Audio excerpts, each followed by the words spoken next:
Welcome to The Cloakroom with Peter Roskam. Former Congressman Peter Roskam leads Baker Hostetler's federal policy team. Through interviews with leading members of Congress, Peter provides an insightful first-hand view into the latest policy and political debates on Capitol Hill. In today's episode of The Cloakroom with Peter Roskam, Peter interviews Congressman Tom Cole, a Republican from Oklahoma. Cole is the chairman of the House Appropriations Committee. Peter and Cole discuss the challenges of keeping the federal government funded in a highly charged partisan environment and only months before the midterm congressional elections. Let's listen in to The Cloakroom with Peter Roskam. Chairman Tom Cole, I'm delighted to be in your hideaway here in the Capitol. It's a very cool space.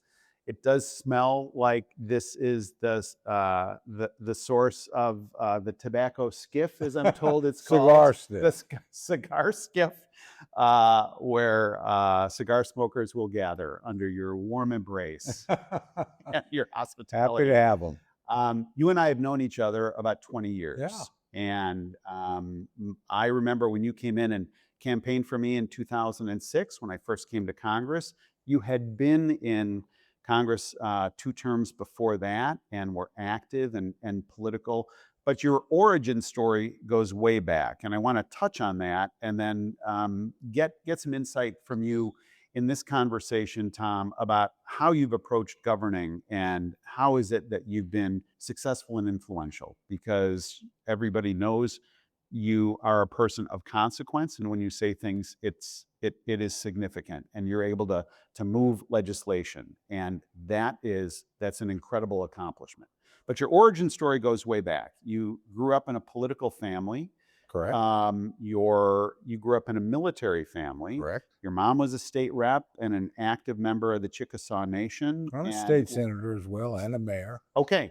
So what was it that when you were a young kid growing up in and around the influence of your folks and in this environment where you said, you know what, I think I want to go in this direction? Or did you at that point? Well, I did not. I had a PhD in British history. I was going to be a college history professor. But while I was in the pursuit of that, my mother had become a political activist. She grew up in a Democratic family in a Democratic state. But as my dad was military, she moved around. She said, gosh, every place that there's 2 parties, government seems a lot better and a lot more transparent. And I just think, naturally interested in politics. Her grandfather had been the last elected treasurer of the Chickasaw Nation before the Dawes Commission in Oklahoma statehood. His father had been a elected Supreme Court clerk, tribal Supreme Court clerk. So there's a lot of tradition of this. And so she got active. My dad retired out in '60. She got actively involved in local politics, and she was kind of a worker bee, precinct chairman, then a county officer, then the state committee woman. She did all that sort of stuff. And they finally talked her into running for the state legislature in an area that was very heavily Democrat. And her first race was in '76. I was in graduate school. I lived immediately adjacent to her district, which sort of went around Norman and up into our hometown of Moore. I was in Norman and OU. And I did a couple things in the campaign, put out some signs, but it's like, me knock doors, me do this. And I will tell you, the worst place on the planet to be is your mother's watch party the night you lose. Oh. Very close, and you haven't done very much. And so we used to have our family, my wife and I would have Sunday dinner with my parents because they had a washing machine, and magically my dad would come out and fill up the car, kind of help the kid along a little bit. And a few weeks after the election, we were talking over dinner, and I said, I think I understand why you lost. And she says, yeah, really, kid? Why? And I said, because I think you tried to be the candidate and the campaign manager both, which is a normal first-time candidate mistake, particularly when you're focused on a local race. And I said, if you ever do this again, I'll learn how to run a campaign. I think you'd win. You just didn't have enough time to reach out and interact with voters, because she was supremely good at working with people.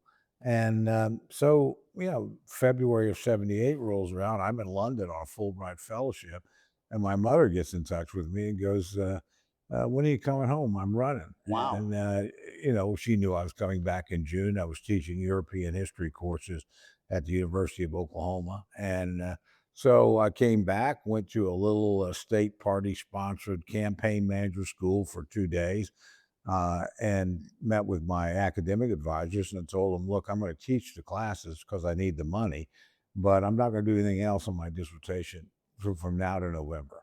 And they were great about it. They said, fine, you're our best student. Okay. And so I put together a campaign and she won that time. And not because I was great, but because she got to be a full-time candidate, which she excelled at. And I fell in love with it.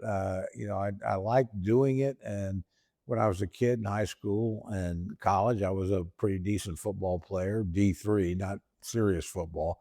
And but I like team sports, and that's what politics really is. It's a team. It's an adult team sport. What was your next step after that? So After that, well, after she wins her campaign, just stay active, and I start running races, little school board races or a special county commissioner race, and I got a reputation as being pretty good. And finally, one of my clients, because I was at a critical point in dissertation, and I said, I really don't have time. Guy was running a county commissioner race, and he was his son and I had played football together, and he goes, "Well, I'll pay you." And I said, "You can make money doing this?" wow. And it's like $100 a week or something like that. I said, "Well, yeah, I'll do that." And he won, and I got a call from the state party chairman going into the 1980 campaign. And he said, will you take a year out of academic life and come and be the executive director of the state party? And I thought, it paid a lot better than being a graduate student. And I thought, well, that's fun. And Don Nichols was running for the Senate. He and my mom had become good friends in the state legislature. Ronald Reagan's running, my kind of boy. Oh, yeah. And, we have a great election cycle and we win. Frankly, I just, there was always another political job coming. I went and worked as a deputy campaign manager in a long shot governor's race in '82. We won the nomination, but we got creamed in the general. Then immediately after that, Congressman Mickey Edwards, who became the fourth ranking leader in the Republican Party, it was the only Republican congressman in Oklahoma at the time, called and they'd redistricted. He had a new area and he said, I needed a field rep that's got a political bent. Would you come do that? So I did that, became his district director, ran the Reagan campaign in Oklahoma, which is like being a jockey on Secretariat. I mean, it ain't the jockey, it's the horse. And I had a pretty damn good horse. And then after that, become state chairman in Oklahoma. And so sort of rose up through the partisan ranks that way. I'd done 2 terms, very successful. We had the most, it's actually when I met Mitch Daniels, because he was White House political director after the '86 race. We won, Nichols got reelected, which was a big deal because we'd lost the Senate that year. But as a freshman senator, he had actually expanded his deal. We picked up a governor's race for the first time in 20 years. We picked up a second congressional seat with Jim Inhofe, one state. So we had the most successful election in America if you were a Republican in '86. Mitch actually called me. I walked in the office the morning after the '86 election, and he goes, my secretary says, hey, the White House political director just called here for you. And I get on the phone, and Daniels is on the other end of the line. He goes, Chairman, I don't know what the hell you did, but I got to put the President of the United States in front of a press conference, and we don't have very many good things to talk about except Oklahoma. Could you send everything up for talking points? So we did that. But after I did that, I did another 2 years as state chair, and then my mom decided to retire. She later came back, but to retire from the state Senate in Oklahoma. My dad had Alzheimer's, and my grandmother was very ill and living with them, and it was just too much. And so I won her state Senate. At that time, it was the most expensive state Senate race in Oklahoma history because all the Democrats all over the state hated me for having been a pretty successful Republican chairman. A lot of these guys are now really good friends of mine. Of course they are. but I won that seat.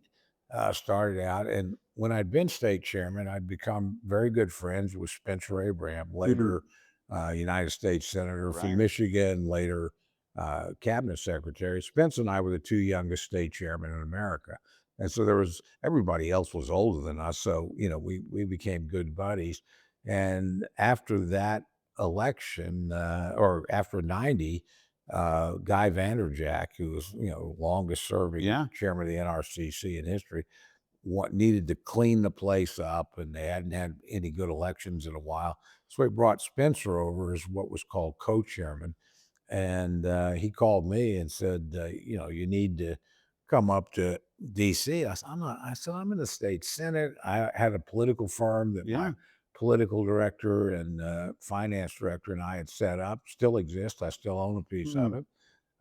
Made us all a lot of money over the years. But I said, I've got my new company. Well, 30 days later, I was in DC As the running executive as the director. ED of the NRCC. So came up that way, and then went back to Oklahoma for the 94 cycle. We won everything. J.C. Watts was one of our clients. Frank Lucas was one of our clients. Steve Largent, Tom Coburn. These are big names. Yeah, These are, Frank Keating Yeah. was the governor. yeah. I was his principal political guy. So,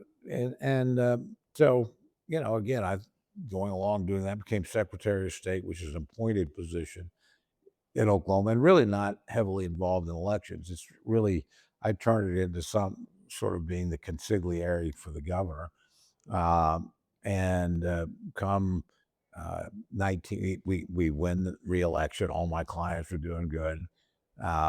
And all of a sudden, Jim Nicholson, who had become a good friend of mine, we were on the national committee, calls me up and says, I need you to, we didn't have very good 1998, if you remember. And he said, I need you to come up here and be my chief of staff to the Republican National Committee. I said, I'm not going to do that. I did. In 2000, it's the first time in 48 years the Republican Party wins the presidency, Yeah. the Senate, and the House in the Yeah. single election. U.S. Chamber comes over. We need you to do our, become our top political guy. And I remember the guy that Steve Hart was a lobbyist, the leader of Williams and Jensen at the time. He was the one doing the recruiting. And I said, Steve, I'm going home. I've got other things to do. And he said, well, how much would it cost to buy half your time, where you spent half your time here, half your time in Oklahoma? And so I named what I thought was I said, you can't afford it. A ridiculous figure. And he said, oh, I can do that. What a dummy I was. But it was the highest six figures I'd ever been paid. So did that and thought, okay, the rest of my career is doing this, running campaigns, doing the political stuff. And my star client, really, in many ways, was J.C. Watts, who is one of the best natural politicians I ever met. Only the second African American Republican elected in the 20th century. The only other one was Senator Brooks from Massachusetts. And so, but J.C.'s rising here, becomes conference chair, his third term, beats Boehner. Right. But he decides after his fourth term, or in that time frame, she decided for a fifth not to run because he needed to go make money, which, by the way, he's done fabulously well. How nice for him. Oh, my God. He's got a 3,000 acre ranch back in Oklahoma. He kind of picks his clients, sits Good for on him. boards, done well. But I was up here on my chamber gig, and his chief called me and said, hey, boss wants to have dinner with you tonight. And he told me he wasn't going to run. I said, well, I'm going to spend the next, and he said, you need to run. So I don't want to do that. But I'm going to spend my time trying to get you to change. I actually talked to Speaker Hastert at the time, and he goes, I'd gotten to know him when I was in RCC ED. And he goes, Tom, your job is to talk JC into running again. And if you don't, then you have to run. Oh, man. So Carl Rove called all these guys once we couldn't get JC to run again. And I thought, well, here I am. He decided late, so it's late June of 2002. And I knew nobody else could win that seat. Only JC could have won it. First Republican to ever hold it. It was Yeah. registered over 60%. When was the primary? Democrat. The primary was in July, and Oh, this is so unbelievable. this is happening, and so it's like this Okay, all this is happening. unbelievable. But I'd already built all of his staff, and Right. all of So his all the operation. infrastructure. Yeah, and so I decided, well, it's only 17 weeks from now to November. I've got the apparatus in place. If it doesn't work out, I talked to the guy, Tom Donahue, who was over at the chamber running it. Yeah. He said, I'll keep you on half time, and if you lose, you come back here. If you win, you take a big pay cut, and you're Right. in Congress. Right. So I decided I would make the race. It was a targeted NRCC race. I won it, and stumbled here, but it was never part of a master plan. It was always just something that opened up. The next thing. The next thing. And yeah, so I ended up coming here. I thought I'd be here 6 to 10 years, and 24 24 years years later, later. I'm still here. It seems a pretty consistent story. So let me ask you a couple of questions. You show up here in 2002. I'll call these the good old days. So They were. there. There's a bit of nostalgia about them, but there was a disposition to the House Republicans at that time, and you would have fit right in. And you had a relationship with the Speaker, a friendship, or an Delay, affiliation. all those guys. All those guys. They're your people. So you fit right in. We lose the majority in 2006.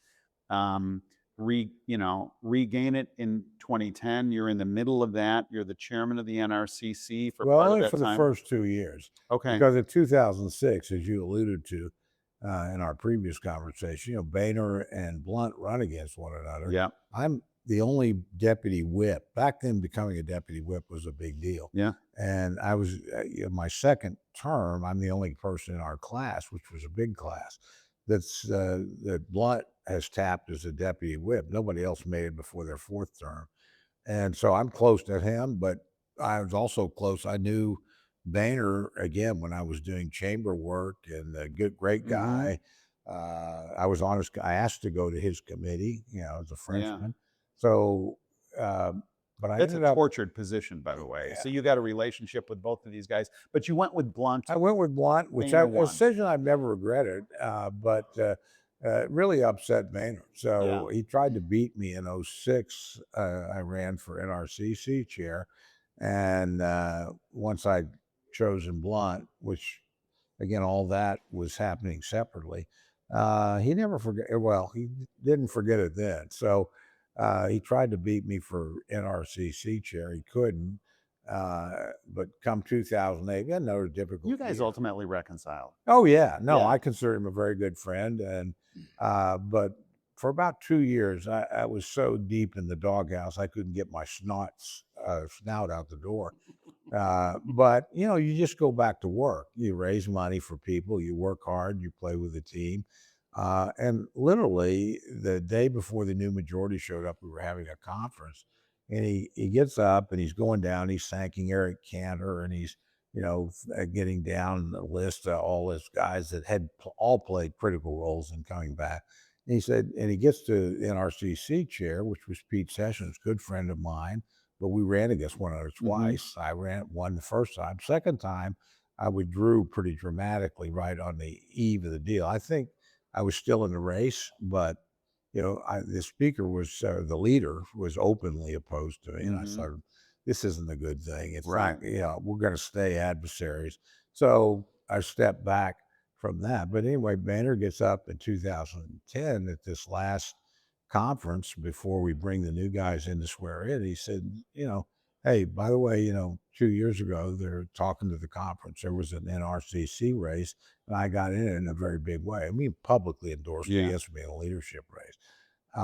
And my guy won. But I got to say, nobody's done more the last 2 years to help us become a majority than Tom Cole. I chaired 2 dues drives for the NRCC along with Kevin Brady, and we were called the Dues Brothers because I was tall and he was a little bit shorter. So that sort of got me back, and I got to the Appropriations Committee where I wanted to go. And that had actually happened 2 years before that. I remember having discussions, should I if I, gave up the NRCC, uh, I wanted to be on approach, and there was no deal cut or anything like that. But I remember talking to Ken Calvert at the time, very good friends. I was ED of the NRCC when he won in '92, and we're the night before I pulled out, and he says, "Tom, I don't know if you'll win or lose tomorrow." I'm making my pitch. He'd been one of my whips the Mhm. first time around, and he goes, "But I do know John Boehner's going to be, the next leader. So you need to get out of this and come over to the Figure it out. approach committee. You and I'll travel the world. We'll do approach stuff Right. together." It's actually pretty good advice. Jerry Lewis, who was in my corner and helping me, was the Republican ranking member and ultimately chairman of the Appropriations Committee. He gave me the same advice. And interestingly enough, I'd watched him lose to Dick Armey and when I was over at the chamber, and he lost by 3 votes. Gingrich was openly against him, but he was reminiscing about that, and he said, "Tom, I'm gonna give you a piece of advice. I did all that leadership stuff. I was right on the edge. I was nose to nose with Gingrich, and uh, when I lost, a lot of my people thought it was the end of the world. I did too." But I went over I took my job seriously at Approach, and I found I enjoyed being an appropriator. Mm. First, he chaired defense approach, becomes chairman of the whole deal. And so you should do the same thing. So I thought Yeah. about it. I did that, and sort of got on that track as the legislative end of it. Actually, the same advice I gave Kathy McMorris Rogers after she got knocked out in a conference chairs Yeah. race to Liz Cheney. Yeah. And I remember going to see her and saying, "Look, you think this is the end of the world? Let me Right. tell you what happened to Right. me. You're going to love energy and commerce being a legislator again." Sun's gonna come up. Yeah, and it did, and she became, Yep. two-term chairman of that committee. Yeah. Would have won a third term had she decided not to retire. But you just don't quit in the business. There's always if you get up the next day. I remember talking to my chief after we lost the NRCC race, or I withdrew, and we come back, and I said, "Well, what do you think we do now?" His name was Sean Murphy. Since sadly died of a heart attack when he was my chief, but he says, "We make friends. Yeah. Just make friends. That's the only That seems strategy to we me, have." listening to this, Tom, that it seems to me like an inflection point, and I want to just press in on that. So as you that experience and the incredible partisan background that you had has to have had an influence on how you approach this role now as chairman of the Appropriations Committee, because I can tell you reputationally, even though you are a partisan Republican. I mean, you're a pure breed. All these campaigns, all these races, all this fundraising and sharp elbowed political activity, and yet you've got Democrats that really think highly of you and trust you and are willing to interact with you in a very, very significant way. What is it? And I was when I was talking about having this conversation with you to others, I said there's a lot of people that think Tom Cole is successful because he's nice to his counterpart, Rosa DeLauro, who's the ranking Democrat on the Appropriations Committee. And yes, he's nice to her. Yes, he treats her with respect. But there is so much more to the success of being able to put together these incredibly complicated bills in ways that you can get as much bipartisan support as possible. And I think it's uh, I think it's unusual. You just don't see that a lot.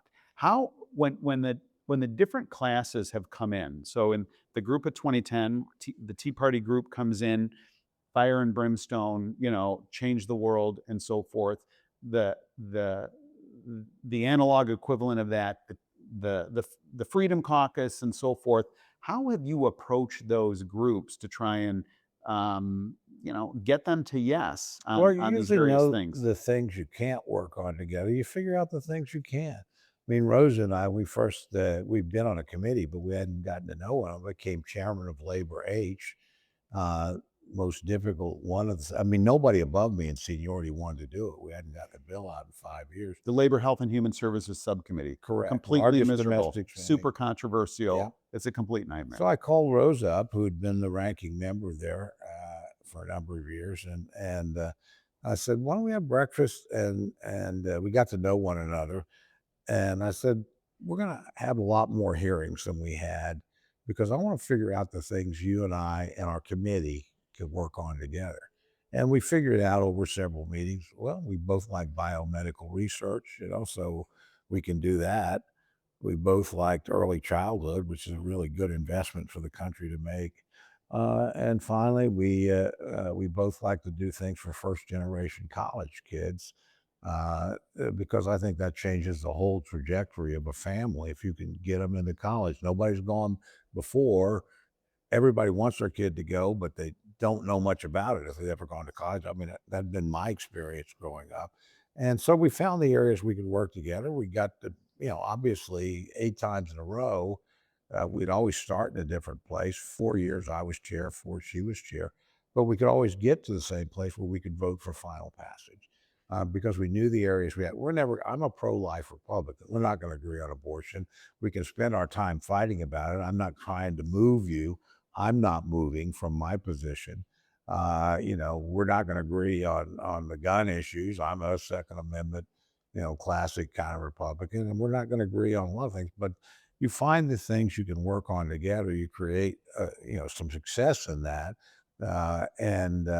I remember passing one of these bills once. I got an email from our old colleague Rahm Emanuel, who we both served with. And he said, "Boy, you and Rosa DeLauro, who would have ever believed it? Talk about the odd couple." But my mother was very good at that. I mean, she was very popular. She always served in the minority. We're a very democratic state. But she was usually ranked as one of the top legislators because she knew instinctively how to build a relationship with somebody that could be mutually successful. And it's not a matter of changing who you are. It's a matter of finding out the things you work on together and creating a situation where you both can be successful. And, passing bills is really about finding something that everybody can feel like they had some success and part in. That's one of the things we do now, as I do as chairman. I don't want to make all the decisions. I push the decision making down to my cardinals, my subcommittee chairman. I got 12 of them. They're all good. And so you make the decisions. I'll give you an allocation. You stay within the allocation. I don't care what you do. I support my chairman. So they buy into success. And politically, I will tell you, on appropriations at least, and I think it's true on most things, the lower you make the decision, the lower down the food chain, number one, the more informed it is because they're chairman of their committee. They're at every hearing. So are their counterpart, and the less political it is. Yeah. When you move up, so even if you get to the top 4 on approach, we're thinking politically. If it goes above our head, the guys making the decision, the speaker and all, number one, they don't usually know the subject matter. Their staff is very good, but they're not as good as my approach staff within the specific area. And it's always more political. It's about, well, I got to keep the Freedom Caucus happy, or I got to worry about the Midwest farmers or whatever. It's never what the hell the good policy is that you might even be able to work with on the other side. So again, sharing the decision making, letting the people on the other side, they got here the same way I did. They represent 800,000 people. They've got a set of interests. Frankly, most of them are not subject to a Republican challenge anyway. The world we live in now, 80 to 90% of us on each side, the main race is the primary. So they're going to be here. You might as well learn to live with them and see if there's some areas you can work on together. And Let me ask you find that. Let me ask you one question before we go. Look over the horizon, 2028, not horse race stuff, but what's your view on where are these two parties going right now? And what do you think? Well, they're far apart. They're polarized and as partisanized as I've ever seen them. When I first got here, honestly, there were lots of blue dog Democrats. We served with lots. Right. They're all gone. Yeah. I mean, Henry Cuellar's around here, my very good friend, is kind of the last. He's like a dinosaur wandering the halls because he really is a blue Keith dog. Schuler, all those guys. Yeah. And so, I watched, again, when I won in 2002, Right next door is Arkansas. 3 of the 4 House members were Democrats. Most senators were Democrats, very conservative Democrats. They're all Republican now, and it's unthinkable that a Democrat could beat any of them. When I got here, Connecticut, where Rosa was from, 5 members, 3 were Republicans. They're all gone now, and it's unthinkable a Republican is going to win there anytime soon. So the blue places in the country have gotten bluer. The red places have gotten redder, and partisan alignment. So the politics of how you pass something is very different than it was back in the early 2000s. And that transition probably was the sharpest beginning in 2010 with the rise of the Tea Party. But, I'd also argue that Obama honestly radicalized the Democratic Party. It is so much further to the left now than when you and I first got here. They basically have driven out. Remember, there used to be a huge pro-life, pro-gun. They're all gone. Right. So they've actually made us more conservative. Because again, I came from a state, we didn't, in the history of Oklahoma, we didn't take the state house until 2004. We didn't take the Senate until 2008. They were very narrowly divided. Today, we have 48 senators in Oklahoma. 41 of them are Republicans. Wow. 83 of the 101 in the House. And these were people that a generation before were part of the Democratic coalition. Most of my life, there was only 1 Republican congressman from Oklahoma, occasionally 2 out of then 6, 1 senator. Now we own everything in the state. And I see that, up here, again, most of the Democrats I deal with, the majority's in play. But when I was chief of staff of the Republican National Committee, there were about 160 seats in the country that were decided within 5 points, one way or the other. Today, there's maybe 40. Wow. So again, you govern differently than you did then. And then on top of that, of course, right now we have very narrow majorities, and that impacts things, but it always maximizes the strength of your fringe elements. All of a sudden, 3 or 4 votes matter.